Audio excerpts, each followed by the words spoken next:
दोस्तों, उत्तर भारत और उत्तर भारत में उत्तर प्रदेश में जिला गाजीपुर वीरों की धरती कही जाती है। और वीरों की धरती जिला गाजीपुर में नाम जाना जाता है अगर तो वीर अब्दुल हमीद के नाम से। वीर अब्दुल हमीद का आपने पार्क देखा होगा, वीर अब्दुल हमीद जी का गांव देखा होगा, वीर अब्दुल हमीद के साथियों से भी मिला होगा। लेकिन मैं आज राष्ट्रपति सम्मान से पुरस्कृत राष्ट्रपति भवन में आने जाने वाली और उनकी परिवार के रहने वाली उनकी पत्नी रसूलन बीबी की मज़ार दिखाने आया हूँ। और वह दिखाने आया हूँ कि जो कब्रिस्तान होती है, आप देखे होंगे कि जो भी शहीद होता है तो उसकी बड़ी कब्रिस्तान की सेवा की जाती है। और सब कब्रिस्तान की जब सेवा की जाती है तो इस तरह से की जाती है कि जैसे आप कहीं भी देखे होंगे बड़े बड़े जगहों पे तो कब्रिस्तान को एकदम सोने जैसा बना दिया जाता है। लेकिन राष्ट्रपति सम्मान से पुरस्कृत महिला वीर अब्दुल हमीद की पत्नी रसूलन बीबी की भी मज़ार है। आपको दिखा दूं कि यह मज़ार है। और जब मज़ार बनाई गई होगी तो बड़े धूमधाम से बहुत सारे लोग आए होंगे। ये देखिए मज़ार है और उनके परिवार का पूरा यहाँ पे मज़ार है, पूरी परिवार के, वो भी इनके घर का ही सदस्य का मज़ार है। और जितना भी सो यहाँ दिखाई दे रहा है ये कब्रिस्तान है। ये कब्रिस्तान, मैं इसमें कब्रिस्तान की वीडियो क्यों दिखा रहा हूँ? आप सोच रहे होंगे कि सत्यानंद स्वामी कब्रिस्तान की वीडियो दिखा रहा है। कब्रिस्तान की वीडियो दिखाने का मकसद मेरा कुछ नहीं है। कब्रिस्तान की वीडियो दिखाने का मेरा मकसद यही था कि आरोप है कि कब्रिस्तान जहाँ की वीर अब्दुल हमीद की पत्नी दफनाई गई हैं, उस कब्रिस्तान की जगह को कब्जा किया जा रहा है। जबकि आपको देख लें कि पीछे बगल में स्कूल है, स्कूल में शौचालय बना है और शौचालय के बगल में यहाँ पे थोड़ी सी नाली है। और नाली भी ये है जो कब्रिस्तान, जो सरकार कब्रिस्तान को संरक्षण देती है, कब्रिस्तान को स्वस्थ सुंदर बनाती है, लेकिन इस कब्रिस्तान को सही नहीं बनाया गया। वहाँ पे देखिए लिखा हुआ है मरहूम रसूलन बीबी।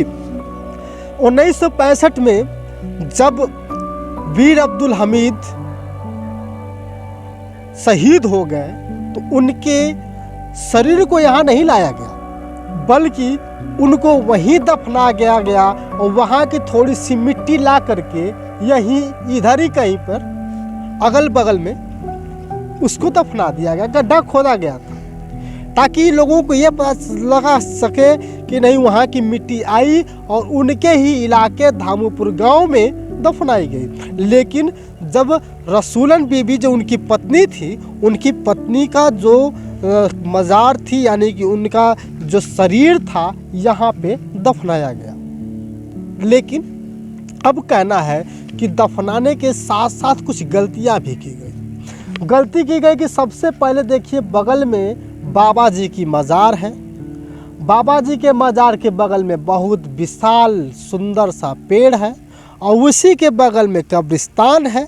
और उसी कब्रिस्तान में अब कोई जाने से कतराता नहीं है, बल्कि उस कब्रिस्तान को कब्जा किया जा रहा है। हम आपको इसलिए बता रहे हैं, हम ये नहीं कर रहे हैं कि कब्जा कौन कर रहा है, हमको ये भी नहीं पता है कि कब्जा किस लिए किया जा रहा है। जबकि ये कब्रिस्तान की जगह पूरी की पूरी खाली थी, इधर पूरी की पूरी कब्रिस्तान की जगह थी। लेकिन अब कब्रिस्तान में जगह नहीं रह गई है, क्योंकि यहाँ का ना तो कोई संरक्षण करने वाला है, ना तो यहाँ के कब्रिस्तान को देखने वाला है। और जो राष्ट्रपति सम्मान से पुरस्कृत महिला हो, वीर अब्दुल हमीद की पत्नी मरहूम रसूलन बीबी,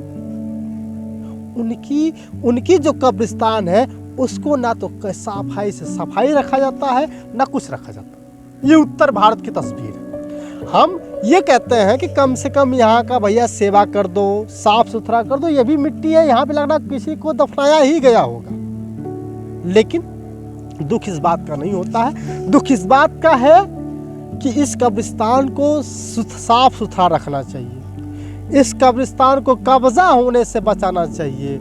इस कब्रिस्तान के बगल में मज़ार है, वहाँ पे लोग मत्था टेकते हैं, जिनका नाम है गौसी बाबा की मज़ार और गौसी बाबा इब्राहिम की मज़ार है। यहीं पे मैं आपको बता दूं कि इस लिखा है कि गौसी बाबा इब्राहिम शहीद आपका मज़ार शरीफ मरहूम मोहम्मद जुन्नन की याद में पत्नी अमीना बेगम और पुत्र शकील अहमद ने सन 2010 में बनवाया था।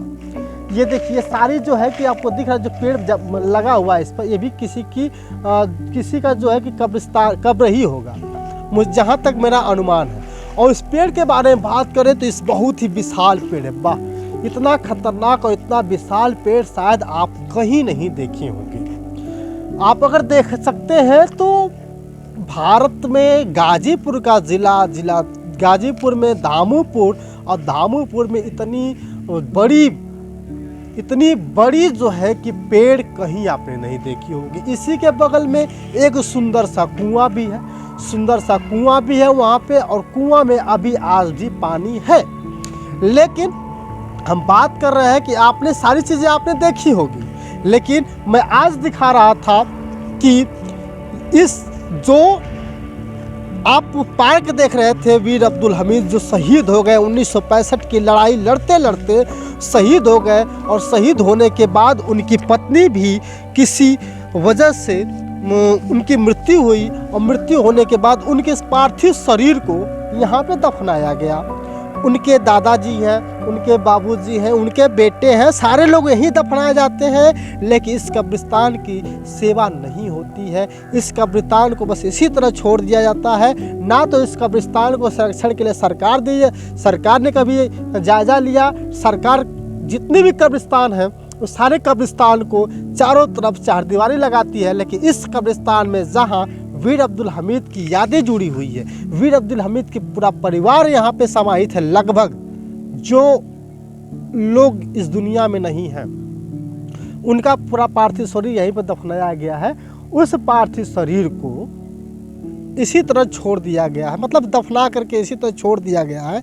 लेकिन कुछ दिनों पहले आपने सुना भी होगा कि वो रसूलन बीबी के कब्र से छोड़ देने के बाद दुर्गंध भी आ रही थी। तो मैटर ये नहीं करता, मैटर ये करता है कि इस कब्रिस्तान को कम से कम चारों तरफ चारदीवारी लगा करके इस ज़मीन को सुरक्षित कर दिया जाए, ताकि सरकार इसके चारों तरफ सब सुरक्षित कर देगी तो अगर आने वाला कोई भी उनके परिवार का कोई भी शहीद होता है या मरता है तो उनके शरीर को यहाँ पे दफनाया जा सके। दोस्तों, इस वीडियो को बनाने का मेरा उद्देश्य यही था कि अगर आपने आज तक वीर अब्दुल हमीद का घर देखा, वीर अब्दुल हमीद का पार्क देखा, तो वीर अब्दुल हमीद की पत्नी का मैं आपको दिखा दिया कि यहाँ पे उनका जो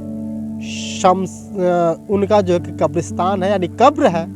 दोस्तों, वीडियो कैसी लगी है बता दीजिएगा, शेयर कर दीजिएगा लोगों को, ताकि वो भी लोग जान जाएं कि उनकी पत्नी जिनको राष्ट्रपति सम्मान पुरस्कार दिया गया था उनका भी कब्र यही दफनाया गया है। ज़्यादा दूर नहीं है, आप अगर आते हैं तो धामूपुर पार्क से कुछ मुश्किल से 1 किलोमीटर आगे जाएंगे तो वहाँ एक स्कूल है, और स्कूल के बगल में एक कब्रिस्तान है, आकर के देख सकते हैं। बहुत बहुत धन्यवाद दोस्तों। तो आप देख रहे थे सत्या एक्सप्रेस, मैं हूँ सत्यानंद स्वामी, शुक्रिया।